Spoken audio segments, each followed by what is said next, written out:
il y eut un mariage à Cana, en Galilée. Un mariage bien arrosé. 600 litres de vin. 600 litres. Et du bon. Alors je me suis livré un petit exercice. 800 litres, c'est 800 bouteilles de 75 centilitres. Donc 800 bouteilles pour finir la fête. Et ils en étaient déjà au fromage.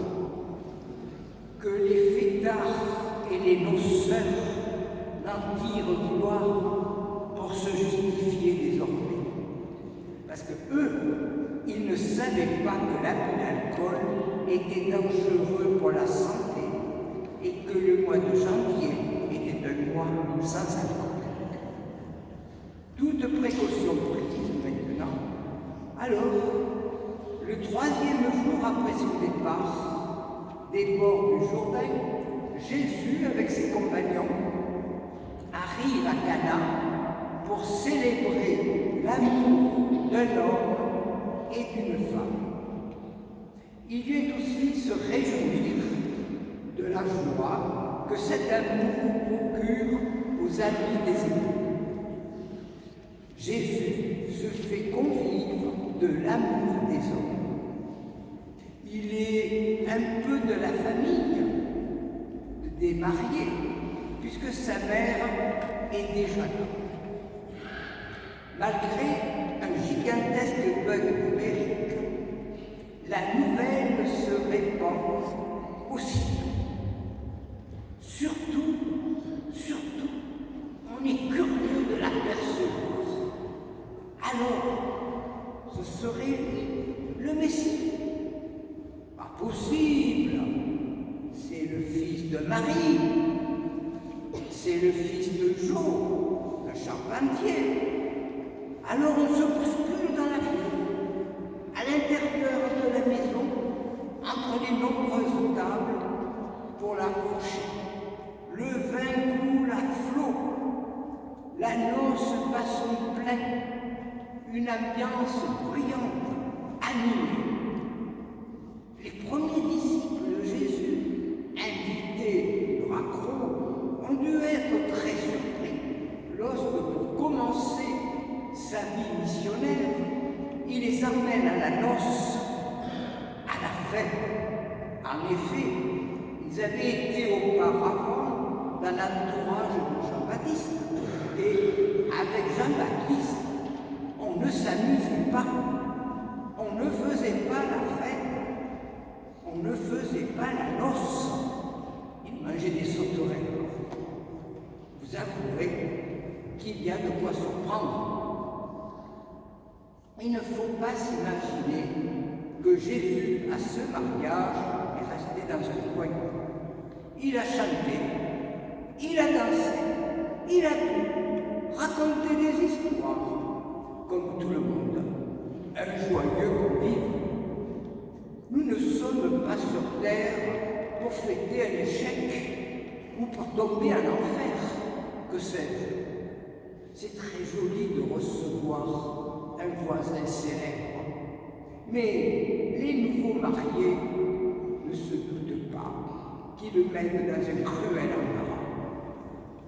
Y a-t-il eu un défaut d'organisation?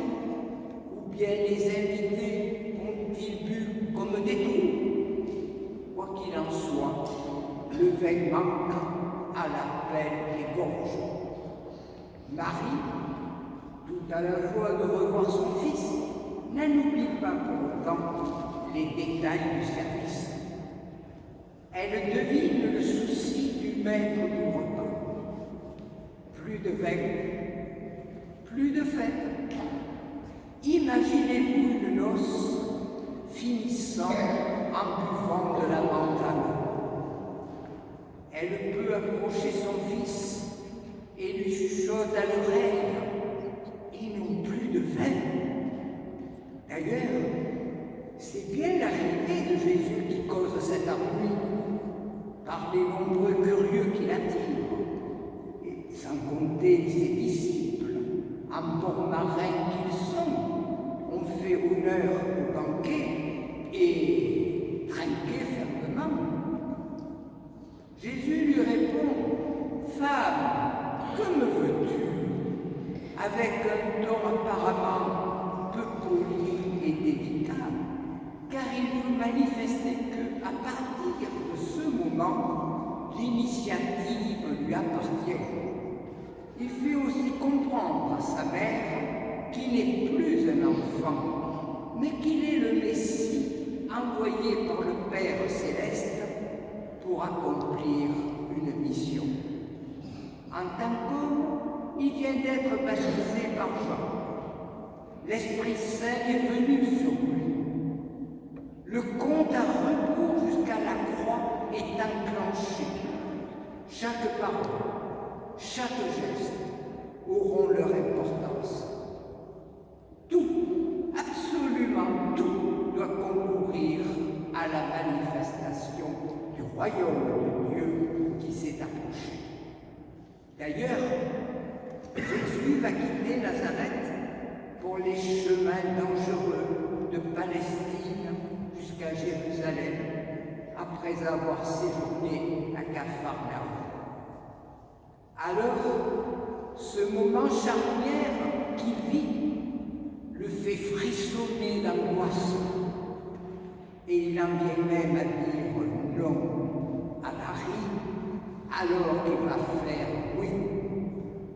Son agenda, comme on dirait aujourd'hui, indique que l'heure décisive n'est pas encore venue.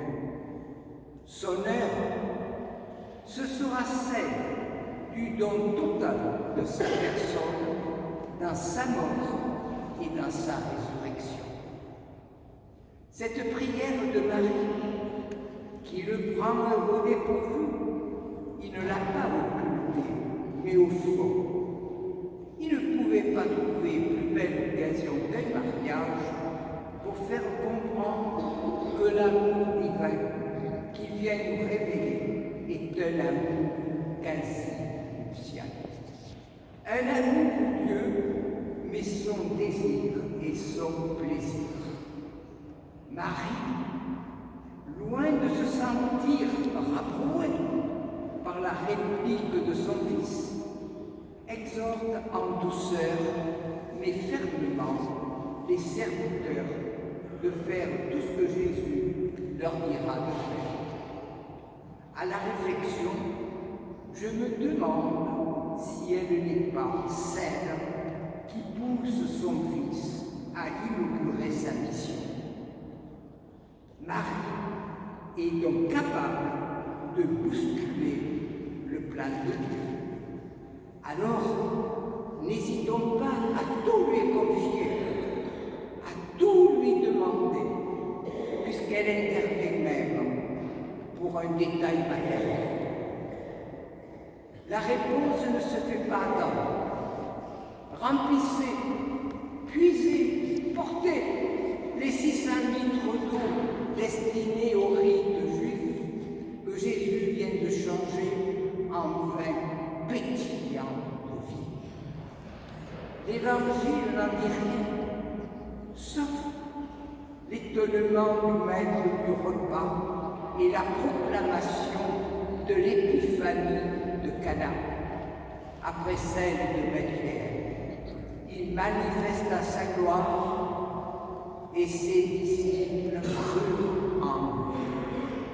Ce premier signe marque, de manière très subtile, le passage du judaïsme au christianisme. Quand Jésus entre dans nos vies, le monde ancien s'en va, un monde nouveau est là, goûteux, savoureux.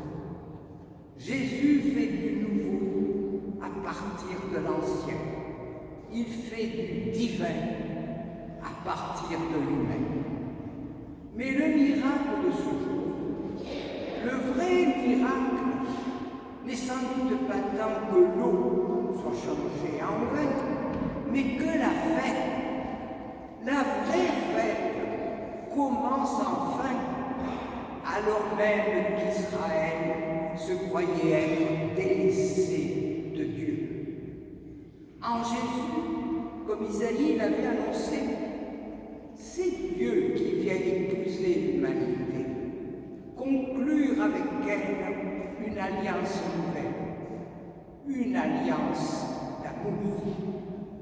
En changeant l'eau en vin, Jésus change nos chagrins en sourires, nos déceptions en espérance, nos solitudes en fraternité, nos peurs en reprise de confiance et nos hontes en dignité retrouvée. Il veut nous voir vivre le cœur en fête. Jésus inaugure le banquet de l'amour où prennent place enfin un jour les hommes de toute race et de toute culture venant des quatre coins de l'horizon. C'est l'heure où tous entendront l'appel familier, heureux les invités au festin des noces de la nuit.